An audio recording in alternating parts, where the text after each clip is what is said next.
ഏത് പ്രായത്തിലുള്ളവർക്കും വരാവുന്ന ഒരു കണ്ടീഷനാണ്. അത് ഇന്ന പ്രായം ചെല്ലും തോറും അതിനുള്ള ചാൻസസ് കൂടി വരികയാണ്. കൂടുതലായിട്ടും സ്ത്രീകളിലാണ് പറയുന്നതെങ്കിലും പുരുഷന്മാർക്കും ഇന്ന് ഈ കണ്ടീഷൻ കാണാറുണ്ട്.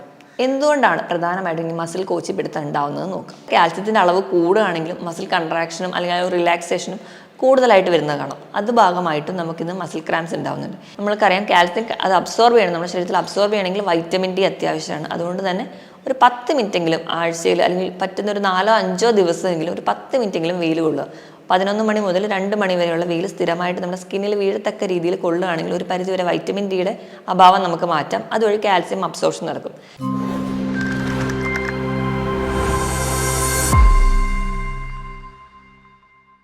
ഹായ്, ഞാൻ ഡോക്ടർ പ്രിയ, QNB ഹെൽത്ത് കെയറിലെ ഹോമിയോപ്പത്തിക് ഫിസിഷ്യനാണ്. നമ്മൾ രാത്രി കിടക്കുമ്പോൾ കാലിൽ പെട്ടെന്ന് മസിൽ കോച്ചി പിടിക്കുക, അല്ലെങ്കിൽ ഉളുക്ക് വീഴുക, പെട്ടെന്ന് മസിൽ കയറുക, ഇങ്ങനെ ഒരുപാട് ബുദ്ധിമുട്ടുകൾ നമ്മുടെ ഇടയിൽ പലരെങ്കിലും പ്രായത്തിൽ ഏതെങ്കിലും ഒരു സമയത്തെങ്കിലും അനുഭവിച്ചിട്ടുണ്ടാവും. ഇന്ന് നമുക്ക് ഈ വീഡിയോയിലൂടെ മസിൽ ക്രാംസിനെ പറ്റി അല്ലെങ്കിൽ മസിൽ കോച്ചി പിടുത്തതിനെ പറ്റി നോക്കാം. ഏത് പ്രായത്തിലുള്ളവർക്കും വരാവുന്ന ഒരു കണ്ടീഷനാണ്. അത് ഇന്ന പ്രായം ചെല്ലും തോറും അതിനുള്ള ചാൻസസ് കൂടി വരികയാണ്. കൂടുതലായിട്ടും സ്ത്രീകളിലാണ് പറയുന്നതെങ്കിലും പുരുഷന്മാർക്കും ഇന്ന് ഈ കണ്ടീഷൻ കാണാറുണ്ട്. എന്തുകൊണ്ടാണ് പ്രധാനമായിട്ടും ഈ മസിൽ കോച്ചിപ്പിടുത്തം ഉണ്ടാവുന്നത് നോക്കാം. നമ്മുടെ ശരീരത്തിൽ വോളണ്ടറി മസിൽസ് അല്ലെങ്കിൽ നമ്മുടെ നിയന്ത്രണത്തിലുള്ള മസിൽസ് ഉണ്ട്, അല്ലെങ്കിൽ നമ്മുടെ നിയന്ത്രണത്തിലല്ലാതെ പോകുന്ന കുറേ മസിൽസ് ഉണ്ട്, ഇൻവോളണ്ടറി മസിൽസ്. ഇപ്പം നമുക്ക് നടക്കണമെങ്കിലോ കയ്യിൽ എന്തെങ്കിലും സാധനങ്ങൾ എടുക്കണമെങ്കിലോ ഒക്കെ നമ്മൾ വിചാരിക്കും പോലെയാണ് മസിലിൻ്റെ മൂവ്മെൻറ്റ്സ് വരിക. പക്ഷേ നമ്മൾ രാത്രി കിടന്നുറങ്ങുമ്പോഴും അല്ലാതെയൊക്കെ പല സമയങ്ങളും നമ്മൾ അറിയാതെ തന്നെ ഒരുപാട് മസിലുകൾ നമ്മുടെ ശരീരത്തിൽ പ്രവർത്തിക്കുന്നുണ്ട്. അപ്പോൾ മസിലിൻ്റെ ഒരു മൂവ്മെൻറ്റ് എന്ന് പറഞ്ഞു കഴിഞ്ഞാൽ കൺട്രാക്ഷൻ, റിലാക്സേഷൻ, ഈ ഒരു രീതിയിലാണ്. അതായത് ഒന്ന് സങ്കോചിക്കുക, പിന്നെ ഒന്ന് റിലാക്സ് ചെയ്യുക, അങ്ങനെ ഒരു രീതിയിലാണ്.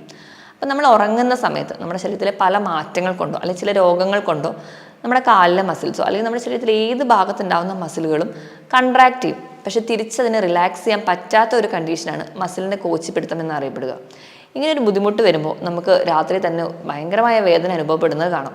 വേദന ഉണ്ടാകുന്നതുകൊണ്ട് അതികഠിനമായ വേദന ആയതുകൊണ്ട് തന്നെ നമുക്ക് ഒരാളുടെ ഒരു സഹായത്തോടു കൂടി എണീറ്റിരുന്ന് ആ ഒരു ഏരിയ, കാലിലാണെങ്കിൽ ആ ഭാഗത്തെ നല്ലപോലെ മസാജ് ചെയ്താൽ മാത്രമേ നമുക്ക് ആ ഒരു വേദന കുറയുന്നതും അതുപോലെ തന്നെ മസിൽ റിലാക്സ് ചെയ്യുന്നതും കാണാം. നമ്മുടെ ശരീരത്തിൽ ഏത് പേശികൾക്ക് വേണമെങ്കിലും ഇങ്ങനെ ഒരു മസിലിൻ്റെ ക്രാംസ് അനുഭവപ്പെടാം. കൂടുതലായിട്ട് നമുക്ക് അനുഭവപ്പെടുന്നത് കാഫ് മസിൽസ്, അതായത് നമ്മുടെ കാലിൻ്റെ വണ്ണ ഭാഗത്തുള്ള മസിലുകളാണ് കൂടുതലായിട്ടും ബാധിക്കുക. ഇതുകൂടാതെ ചിലപ്പോൾ നമ്മൾ പെട്ടെന്നൊന്ന് തിരിയുന്ന സമയത്ത് നമ്മുടെ നടുവിൻ്റെ 2 ഭാഗത്തുള്ള പേശികളെ ബാധിക്കാം. ഇതല്ലെങ്കിൽ നമ്മുടെ കാലിൻ്റെ തുടയിലുള്ള മസിലുകളെ ബാധിക്കാം. നമ്മുടെ വയറിന് വരെ ഉളുക്ക് വീഴുന്നതായിട്ട് പറയാം. വയറിൻ്റെ മസിൽസിനും മസിൽ ക്രാംസ് അനുഭവപ്പെടാം. ഇല്ലെങ്കിൽ കാലിൻ്റെ അടിയിൽ അല്ലെങ്കിൽ കാലിൻ്റെ വെണ്ണയിലുള്ള മസിൽസ്, അവിടെയൊക്കെ നമുക്ക് മസിൽ ക്രാംസ് അനുഭവപ്പെടുന്നതായിട്ട് പറയാറുണ്ട്. കൂടുതലായിട്ടും പറയുന്നത് കാഫ് മസിലിന് അല്ലെങ്കിൽ ആ ഒരു ഏരിയനെയാണെന്ന് മാത്രം. കൂടുതലായിട്ട് നമ്മൾ ഏജ് ചെല്ലുന്നതിനനുസരിച്ച് പല വിധമായ കാരണങ്ങൾ കൊണ്ടാണ് മസിൽ ക്രാംസ് ഉണ്ടാകുന്നത്. നമുക്ക് ആദ്യം തന്നെ എന്തുകൊണ്ടൊക്കെയാണ് മസിൽ ക്രാംസ് ഉണ്ടാവുന്നതെന്ന് നോക്കാം. നമ്മൾ ഏജ് ചെല്ലുമ്പോൾ നമ്മുടെ ശരീരത്തിൽ ഉണ്ടാകുന്ന ചില മാറ്റങ്ങൾ കൊണ്ട്, ഇപ്പം നമ്മൾ ഉദാഹരണം പറയുകയാണെങ്കിൽ നമ്മുടെ ശരീരത്തിൽ ഒരുപാട് മിനറൽസും വൈറ്റമിൻസും ഒക്കെ ഉണ്ടെങ്കിൽ മാത്രമേ ഈ മസിൽസിൻ്റെ കൺട്രാക്ഷൻ പ്രോപ്പറായിട്ട് നടക്കത്തുള്ളൂ. അപ്പോൾ നമ്മൾ വൈറ്റമിൻ ഡി നമ്മുടെ ശരീരത്തിൽ കുറയുകയാണെന്ന് വിചാരിക്കുക. വൈറ്റമിൻ ഡി എന്ന് പറയുന്നത് നമ്മൾ പുറത്ത് നിന്ന് വെയിൽ കൊള്ളുമ്പോൾ, അതായത് രാവിലെ ഒരു 11 മണി മുതൽ ഒരു 2 മണി വരെയുള്ള വെയിൽ കൊള്ളുമ്പോൾ കിട്ടുന്ന ഒരു വൈറ്റമിനാണ്. ഈ ഒരു വൈറ്റമിന് നമുക്ക് വേണ്ട രീതിയിൽ ശരീരത്തിൽ ഇല്ലെങ്കിൽ നമുക്ക് മസിൽ ക്രാംസ് വരാം. ഈ വൈറ്റമിൻ ഡി ഉണ്ടെങ്കിൽ മാത്രമേ നമ്മൾ കഴിക്കുന്ന ഭക്ഷണത്തിൽ നിന്ന് കാൽസ്യം അബ്സോർബ് ചെയ്യുള്ളൂ. ശരീരത്തിൽ കാൽസ്യം കുറഞ്ഞാലും നമുക്ക് മസിൽ ക്രാംസ് വരാം.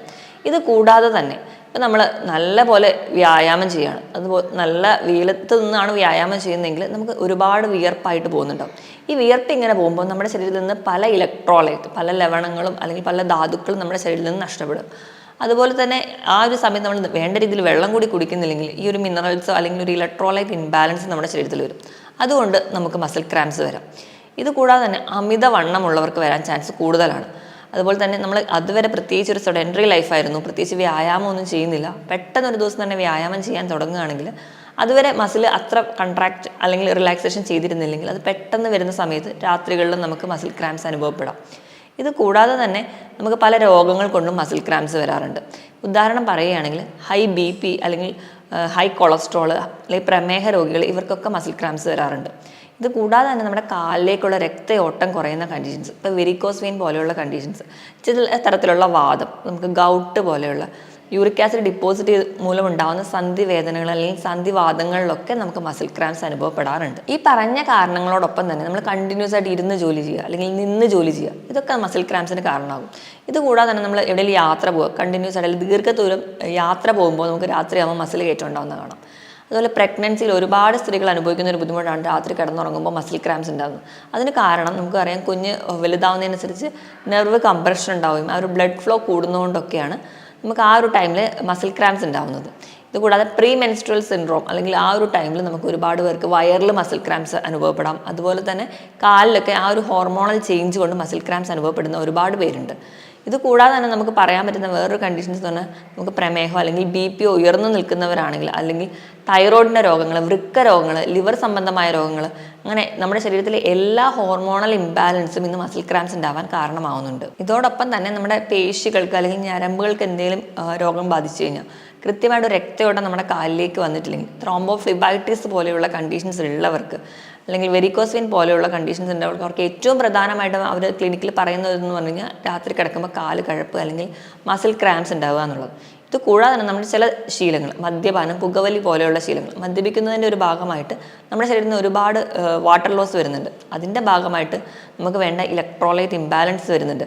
നമുക്ക് വേണ്ട സോഡിയം, പൊട്ടാസ്യം, മാഗ്നീഷ്യം, കാൽസ്യം ഇവയൊക്കെ നഷ്ടപ്പെടുന്നതിൻ്റെ ഭാഗമായിട്ട്. അതുപോലെ തന്നെ കാൽസ്യത്തിൻ്റെ അളവ് കൂടുകയാണെങ്കിലും മസിൽ കൺട്രാക്ഷനും അല്ലെങ്കിൽ റിലാക്സേഷനും കൂടുതലായിട്ട് വരുന്നത് കാണാം. അത് ഭാഗമായിട്ടും നമുക്കിന്ന് മസിൽ ക്രാംസ് ഉണ്ടാകുന്നുണ്ട്. ഇതൊക്കെയാണ് പ്രധാനമായിട്ടും മസിൽ ക്രാംസ് ഉണ്ടാകാനുള്ള കാരണം. ഇനിയിപ്പോൾ നമുക്ക് ആർക്കെങ്കിലും അല്ലെങ്കിൽ നമ്മുടെ വീട്ടിലോ അല്ലെങ്കിൽ നമ്മൾക്ക് തന്നെ ഒരു മസിൽ ക്രാംസ് ഉണ്ടെങ്കിൽ നമ്മൾ എങ്ങനെ അതിനെ മാനേജ് ചെയ്യും? മസിൽ ക്രാംസ് ഉണ്ടാകുമ്പോൾ നമ്മൾ ഏറ്റവും ആദ്യം ശ്രദ്ധിക്കേണ്ടത് വെച്ചാൽ, നമ്മൾ ഒരുപാട് ടെൻഷൻ അടിക്കരുത്, അല്ലെങ്കിൽ അയ്യോ ഭയങ്കര ബഹളം ഉണ്ടാക്കാതെ ഒന്ന് റിലാക്സ് ചെയ്തിരിക്കാൻ വേണ്ടി ശ്രദ്ധിക്കുക. അങ്ങനെ റിലാക്സ് ചെയ്തിരുന്നിട്ട് നമ്മൾ കാല് പതുക്കെ മസാജ് ചെയ്താൽ തന്നെ ഒരു പരിധി വരെ നമുക്ക് ആ ഒരു കൺട്രാക്ഷൻ റിലാക്സേഷൻ്റെ ആ ഒരു പ്രോസസ്സ് നമുക്ക് തന്നെ കൺട്രോൾ ചെയ്യാൻ പറ്റും. മസിൽ പെട്ടെന്ന് റിലാക്സ് ചെയ്യുന്നതായിട്ട് കാണും. അല്ലെങ്കിൽ നമുക്ക് വേറൊരാളുടെ സഹായത്തോടു കൂടി, ഇപ്പോൾ നമ്മൾ ചെറു ചൂടുവെള്ളം ഉപ്പിട്ടിട്ട് നമ്മൾ ചെറുതായിട്ടൊന്ന് പിടിച്ചു കൊടുക്കുകയാണെങ്കിൽ, അല്ലെങ്കിൽ ഐസ് പാക്ക് വെക്കുകയാണെങ്കിൽ തന്നെ നമുക്ക് മസിൽസ് പെട്ടെന്ന് തന്നെ റിലാക്സ് ചെയ്ത് വരുന്നത് കാണാം. അമിതമായിട്ട് കൺട്രാക്ട് ചെയ്തിരിക്കുന്നത് കൊണ്ടാണ് നമുക്ക് ഈ മസിൽ ക്രാംസ് ഉണ്ടാകുന്നത്. അതുകൊണ്ട് തന്നെ നമുക്ക് ഈസി ആയിട്ട് മസിൽ റിലാക്സ് ചെയ്ത് വരുന്നത് കാണാം. ഇനി നമ്മൾ ശ്രദ്ധിക്കേണ്ടത്, നമ്മൾ അതുവരെ ഒരു സെഡൻറ്ററി ലൈഫായിട്ടിരുന്ന ആൾ പെട്ടെന്ന് തന്നെ വ്യായാമം ചെയ്യാൻ തുടങ്ങുമ്പോൾ ആദ്യം തന്നെ കഠിനമായ വ്യായാമത്തിലോട്ട് പോകാതെ ആദ്യം തന്നെ ഒരു വാമപ്പോ അല്ലെങ്കിൽ സ്ട്രെച്ചിങ് എക്സസൈസ് ഒക്കെ നല്ലപോലെ ചെയ്യാം. അങ്ങനെ സ്ട്രെച്ചിങ് എക്സസൈസ് ഒക്കെ ചെയ്തതിന് ശേഷമാണ് നിങ്ങൾ വ്യായാമം ചെയ്യുന്നതെങ്കിൽ നിങ്ങൾക്ക് ഒരു പരിധി വരെ ഈ ഒരു ബുദ്ധിമുട്ട് അനുഭവിക്കേണ്ടി വരില്ല. ഇനിയിപ്പോൾ അതല്ല, ഇപ്പം നിങ്ങൾ വ്യായാമം തുടങ്ങുന്ന അല്ലെങ്കിൽ ജസ്റ്റ് സ്റ്റാർട്ട് ചെയ്യുന്നവരാണെങ്കിൽ ആദ്യം തന്നെ 1.5-2 മണിക്കൂർ കണ്ടിന്യൂസ് ആയിട്ട് എക്സസൈസ് ചെയ്യാതിരിക്കുക. തുടക്കത്തിൽ ഒരു അരമണിക്കൂറൊക്കെ വെച്ച് മാത്രം വ്യായാമം ചെയ്യാതെ. അതുപോലെ തന്നെ വ്യായാമം ചെയ്യുമ്പോൾ നമ്മൾ കഠിനമായ വെയിൽ കൊണ്ടിട്ട് അല്ലെങ്കിൽ ഒരുപാട് തണുപ്പത്ത് പോയിട്ട് വ്യായാമം ചെയ്യാതിരിക്കുക. ഇപ്പോൾ തണുപ്പുള്ള ഒരു ഏരിയ ഒക്കെ ആണെങ്കിൽ മാക്സിമം നമ്മുടെ ബോഡീനെ തണുപ്പിൽ നിന്ന് പ്രൊട്ടക്റ്റ് ചെയ്യുന്ന രീതിയിൽ തന്നെ വ്യായാമം ചെയ്യണം. അതുപോലെ അമിതമായിട്ടുള്ള ചൂടിൽ പോയി വ്യായാമം ചെയ്യുമ്പോൾ നമ്മുടെ ശരീരത്തിൽ നിന്ന് ഒരുപാട് ഡീഹൈഡ്രേഷൻ വരികയും ഇലക്ട്രോലൈറ്റ് ഒക്കെ നഷ്ടപ്പെടുന്നത് കൊണ്ടും ഇങ്ങനെ ഒരു ബുദ്ധിമുട്ടുണ്ടാകുന്നതുകൊണ്ട് നമ്മൾ എക്സസൈസ് ചെയ്ത് കഴിഞ്ഞ് കഴിഞ്ഞാൽ ആവശ്യത്തിന് വെള്ളം കുടിക്കാനും ശ്രദ്ധിക്കുക.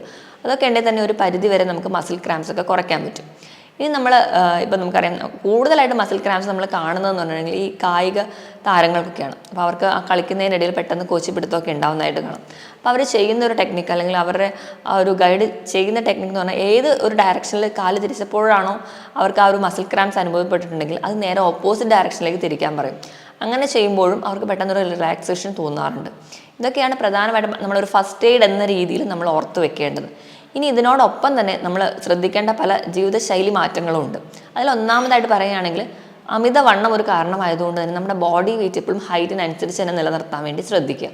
എങ്ങനെയെങ്കിൽ മാത്രം നമുക്ക് ഈ ഒരു കണ്ടീഷനിൽ നിന്ന് മാറ്റാൻ പറ്റും. അതല്ല, നമ്മൾ നല്ലപോലെ വെള്ളം കുടിക്കുക. നമ്മുടെ ശരീരഭാരത്തിനനുസരിച്ച് തന്നെ വെള്ളം കുടിക്കുക. 25 കിലോയ്ക്ക് 1 ലിറ്റർ എന്ന കണക്കെ നമ്മൾ നല്ലപോലെ വെള്ളം കുടിക്കാൻ വേണ്ടി ശ്രദ്ധിക്കുക. പിന്നെ നമ്മൾ ഭക്ഷണം കഴിക്കുമ്പോൾ അതിൽ നല്ല രീതിയിൽ നമ്മൾ പ്രോട്ടീൻ കഴിക്കുന്നു, കാർബോഹൈഡ്രേറ്റ് കഴിക്കുന്നു എന്നുള്ളതല്ല, നമ്മൾ നല്ല രീതിയിൽ മിനറൽസ് കഴിക്കുക. മിനറൽസ് നമ്മുടെ ശരീരത്തിന് ആവശ്യമുണ്ട്, അതിന് കിട്ടുന്നുണ്ടെങ്കിൽ തന്നെ ഒരു പരിധി വരെ നമുക്ക് ഈ ഒരു ബുദ്ധിമുട്ട് മാറ്റാൻ പറ്റും. പിന്നെ മദ്യപാനം, പുകവലി പോലെയുള്ള ശീലമുള്ളവരാണെങ്കിൽ മദ്യപാനത്തിൻ്റെ ഒരു ദോഷഫലം എന്ന് പറഞ്ഞിട്ടുണ്ടെങ്കിൽ നമുക്ക് ശരീരത്തിന് ഒരുപാട് വെള്ളം നഷ്ടപ്പെടുകയാണ്. അതിനോടൊപ്പം തന്നെ നമുക്ക് ഇലക്ട്രോലൈറ്റ് നഷ്ടപ്പെടുകയാണ്. രണ്ടാമത് പുകവലിയാണെങ്കിൽ നമുക്ക് പുകവലിയുടെ മൂലം തന്നെ നമ്മുടെ രക്തക്കൊഴലുകളൊക്കെ ബാധിക്കാറുണ്ട്. അങ്ങനെ ബാധിക്കുന്നതിൻ്റെ ഭാഗമായിട്ട് നമുക്ക് വേണ്ട രീതിയിലുള്ള ഒരു രക്തം നമ്മുടെ അവയവങ്ങൾക്ക് അല്ലെങ്കിൽ നമ്മുടെ മസിൽസിന് സപ്ലൈ ചെയ്യാൻ പറ്റാതെ വരികയും കൃത്യമായിട്ട് അവർക്കൊരു ഓക്സിജനോ അല്ലെങ്കിൽ ഗ്ലൂക്കോസോ കിട്ടാതെ വരും. അതിൻ്റെ ഭാഗമായിട്ട് മസിൽ ക്രാംസ് ഉണ്ടാവും. അപ്പോൾ അതുകൊണ്ട് നിങ്ങൾ പുകവലി, മദ്യപാനം പോലെയുള്ള ശീലമുള്ളവരാണെങ്കിൽ ആദ്യം അത് നിർത്താൻ വേണ്ടി ശ്രദ്ധിക്കുക. ഇനി നമ്മുടെ ഭക്ഷണത്തിൽ എന്തൊക്കെ ഉൾപ്പെടുത്തണമെന്ന് നോക്കാം. നമ്മൾ ഭക്ഷണം കഴിക്കുമ്പോൾ ഏറ്റവും കൂടുതൽ ശ്രദ്ധിക്കേണ്ടത് നമ്മൾ പൊട്ടാസ്യം, മഗ്നീഷ്യം, കാൽസ്യം ഒക്കെ അടങ്ങിയ ഭക്ഷണങ്ങളാണ് കൂടുതലായിട്ട് കഴിക്കേണ്ടത്. മഗ്നീഷ്യം എന്ന് പറയുമ്പോൾ നമുക്കറിയാം എന്തിലൊക്കെയാണ് കൂടുതലായിട്ടുള്ളതെന്ന്. ഇലക്കറികളിൽ, അതുപോലെ തന്നെ തവിടുള്ള ധാന്യങ്ങൾ, നമ്മൾ ചോറൊക്കെ വയ്ക്കുമ്പോഴും കുത്തരി ഉപയോഗിക്കാൻ വേണ്ടി ശ്രദ്ധിക്കുക. കാരണം അത് പോളിഷ്ഡ് റൈസ് ആകുമ്പം അതിൽ മഗ്നീഷ്യം നഷ്ടപ്പെടും. അതുകൊണ്ട് മാക്സിമം കുത്തരി ഉപയോഗിക്കാൻ വേണ്ടി ശ്രദ്ധിക്കുക. അതുപോലെ തന്നെ നമുക്ക് അവോക്കാഡോ പോലെയുള്ള ഫ്രൂട്ട്സ്, അതിൽ ധാരാളം പൊട്ടാസ്യം ഉണ്ട്. ഒരു അവോക്കാഡോ എടുക്കുകയാണെങ്കിൽ തന്നെ ഏകദേശം ഒരു 975 മില്ലിഗ്രാമോളം പൊട്ടാസ്യം അടങ്ങിയിട്ടുണ്ട്. ഏത്തപ്പഴം നല്ലൊരു സോഴ്സാണ്. പൊട്ടാസ്യത്തിൻ്റെയും മാഗ്നീഷ്യത്തിൻ്റെയും ഒക്കെ നല്ലൊരു സോഴ്സാണ് ഏത്തപ്പഴം. തണ്ണിമത്തൻ അതുപോലെ തന്നെ മാഗ്നീഷ്യത്തിൻ്റെയും പൊട്ടാസ്യത്തിൻ്റെയും നല്ലൊരു സോഴ്സാണ്. ഈ ഫ്രൂട്ട്സൊക്കെ സ്ഥിരമായിട്ട് കഴിക്കാൻ വേണ്ടി ശ്രദ്ധിക്കുക. കാൽസ്യം നല്ലപോലെ കഴിക്കാൻ വേണ്ടി ശ്രദ്ധിക്കുക. കാൽസ്യം കഴിക്കുമ്പോൾ നമ്മൾക്കറിയാം കാൽസ്യം അത് അബ്സോർബ് ചെയ്യണം. നമ്മുടെ ശരീരത്തിൽ അബ്സോർബ് ചെയ്യണമെങ്കിൽ വൈറ്റമിൻ ഡി അത്യാവശ്യമാണ്. അതുകൊണ്ട് തന്നെ ഒരു 10 മിനിറ്റെങ്കിലും ആഴ്ചയിൽ, അല്ലെങ്കിൽ പറ്റുന്ന ഒരു 4-5 ദിവസമെങ്കിലും ഒരു 10 മിനിറ്റെങ്കിലും വെയിൽ കൊള്ളുക. 11 മണി മുതൽ 2 മണി വരെയുള്ള വെയിൽ സ്ഥിരമായിട്ട് നമ്മുടെ സ്കിന്നിൽ വീഴത്തക്ക രീതിയിൽ കൊള്ളുകയാണെങ്കിൽ ഒരു പരിധിവരെ വൈറ്റമിൻ ഡിയുടെ അഭാവം നമുക്ക് മാറ്റാം. അതുവഴി കാൽസ്യം അബ്സോർപ്ഷൻ നടക്കും. കാൽസ്യം ലഭിക്കാനായിട്ട് നമുക്ക് പാല്, മുട്ട, തൈരൊക്കെ കഴിക്കാവുന്നതാണ്. ഇലക്കറികളിലും ധാരാളം കാൽസ്യം അടങ്ങിയിട്ടുണ്ട്. അതോടൊപ്പം തന്നെ നമ്മൾ നട്ട്സ്, അതുപോലെ തന്നെ തോടുള്ള മത്സ്യങ്ങളൊക്കെ കഴിക്കുകയാണെങ്കിൽ നിങ്ങൾക്ക് സെലീനിയം, സിങ്ക്, മഗ്നീഷ്യം പോലെയുള്ള മിനറൽസ് നിങ്ങൾക്ക് ലഭിക്കുന്നതാണ്. അപ്പം ഈ ഒരു ഭക്ഷണം ഇതൊക്കെ നമ്മൾ സ്ഥിരമായിട്ട് നമ്മൾ കഴിക്കുകയാണ്. നമ്മുടെ ബോഡി കൃത്യമായിട്ട് വ്യായാമമുണ്ട്, നമ്മുടെ ബോഡി വെയിറ്റ് കൃത്യമായിട്ട് മെയിൻറ്റെയിൻ ചെയ്യുന്നുണ്ട്, കൃത്യമായിട്ട് വെള്ളം കുടിക്കുന്നുണ്ടെങ്കിൽ നമുക്ക് ഈ ഒരു ബുദ്ധിമുട്ട് ഒരു പരിധി വരെയൊക്കെ കുറയ്ക്കുന്നതായി കാണാം. ഹോമിയോപ്പതിയിലും ഫലപ്രദമായ ചികിത്സ ലഭ്യമാണ്. അപ്പോൾ ഏതെങ്കിലും ഒരു കണ്ടീഷൻസ് മൂലമാണ് ഇങ്ങനെ നിങ്ങൾക്ക് മസിൽ ക്രാംസ് ഒക്കെ ഉണ്ടാവുന്നെങ്കിൽ ആ ഒരു കണ്ടീഷൻ തന്നെ നമ്മൾ മാനേജ് ചെയ്ത് കഴിഞ്ഞാൽ ഒരു പരിധി വരെ നമുക്കിതൊക്കെ മാറ്റാൻ പറ്റും. മറ്റൊരു ഹെൽത്ത് ടോപ്പിക്കുമായിട്ട് വീണ്ടും കാണുന്നത് വരെ നന്ദി.